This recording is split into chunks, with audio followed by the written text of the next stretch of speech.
Jumpa lagi di materi pertumbuhan, peluruhan, bunga, dan anuitas. Sebelumnya kita sudah membahas dua subbab materi. Yang pertama yaitu tentang pertumbuhan, yang kedua tentang peluruhan. Nah, di video kali ini kita akan membahas tentang bunga.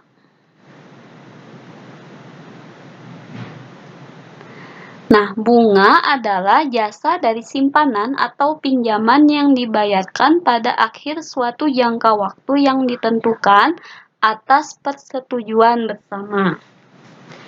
Bunga ini ada dua macam. Yang pertama itu ada yang namanya bunga tunggal dan yang kedua ada yang namanya bunga majemuk. Kita bahas satu-satu.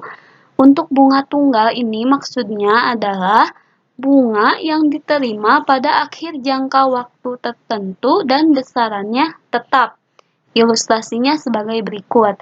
Misal, ada besaran bunga tunggal itu sebesar 10% dan saldo awalnya itu 100.000.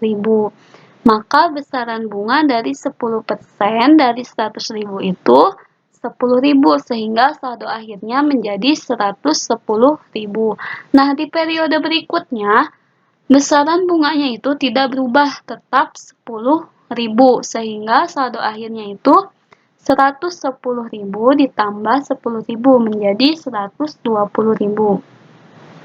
Selanjutnya di periode berikutnya juga tetap besaran bunganya 10.000 sehingga saldo akhirnya menjadi 130.000. Nah, untuk bunga majemuk, bunga yang diberikan berdasarkan modal awal dan akumulasi bunga pada periode sebelumnya. Ilustrasinya yaitu sebagai berikut. Misal, besaran bunga majemuknya itu 10%, saldo awalnya 100.000. Sehingga besaran bunga 10% dari 100.000 yaitu 10.000. Sehingga saldonya menjadi 100.000 ditambah 10.000 menjadi 110.000. Nah, di periode berikutnya besaran bunganya itu berubah.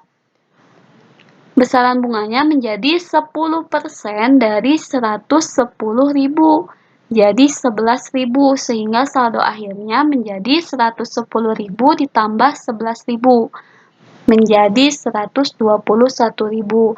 Di periode berikutnya juga berarti besaran bunganya menjadi 10% dari 121.000 yaitu 12.100 sehingga saldo akhirnya 133.100.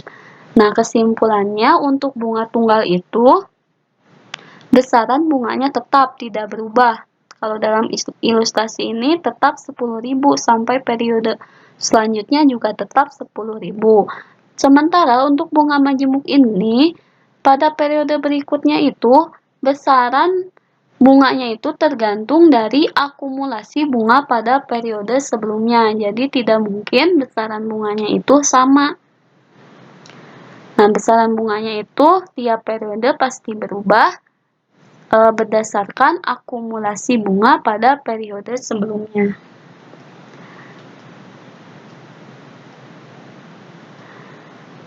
Berikut adalah rumus bunga tunggal dan bunga majemuk. Misal, jika diberikan modal awal atau modal pokok M yang diinvestasikan dengan bunga I per periode, besar modal pada periode ke N atau MN dapat dihitung dengan cara untuk rumus bunga tunggal sendiri yaitu MN sama dengan M dikali 1 plus I kali N. Dan untuk bunga majemuk yaitu MN sama dengan M dikali 1 plus I dipangkatkan M. Untuk rumus bunga majemuk ternyata bisa kita lihat rumusnya itu sama kayak rumus pertumbuhan, hanya saja lambangnya saja yang membedakan, rumusnya sama.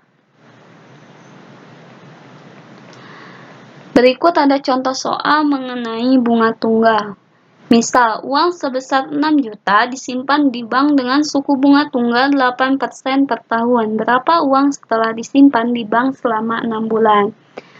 Yang harus kita lakukan seperti biasa, yang pertama kita harus menganalisis terlebih dahulu modal awal, suku bunga, dan periodenya.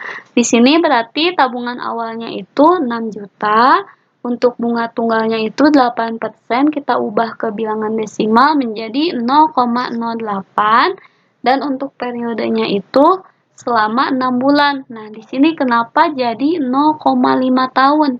Nah, kita bisa lihat di pertanyaan suku bunganya itu 8% per tahun. Otomatis periodenya juga harus diubah ke dalam tahun, bukan lagi ke dalam bulan. Sehingga 6 bulan itu berarti setengah tahun. Setelah itu kita masukkan ke dalam rumusnya, MN sama dengan M dikali 1 plus I pangkat N. Berarti 6 juta dikalikan dengan 1 plus 0,08 kali 0,05. Untuk perhitungannya sudah bisa ya, berarti dikalikan dulu baru dijumlahkan. Dan dikalikan lagi dengan 6 juta. Hasilnya menjadi 6.240.000. Jadi, besaran tabungan selama 6 bulan adalah Rp6.240.000. Selanjutnya ada contoh soal bunga majemuk. Elsa menabung di bank sebesar 10 juta dengan bunga majemuk 10% per tahun. Berapa uang Elsa selama 10 tahun? Yang harus pertama kita lakukan yaitu berarti tabungan awalnya atau M-nya itu 10 juta. Selanjutnya suku bunga majemuknya itu 10%, berarti 0,1 dan periodenya itu selama 10 tahun. Kita masukkan langsung ke dalam rumus. Karena di sini rumusnya hampir sama dengan pertumbuhan, berarti perhitungannya juga sama.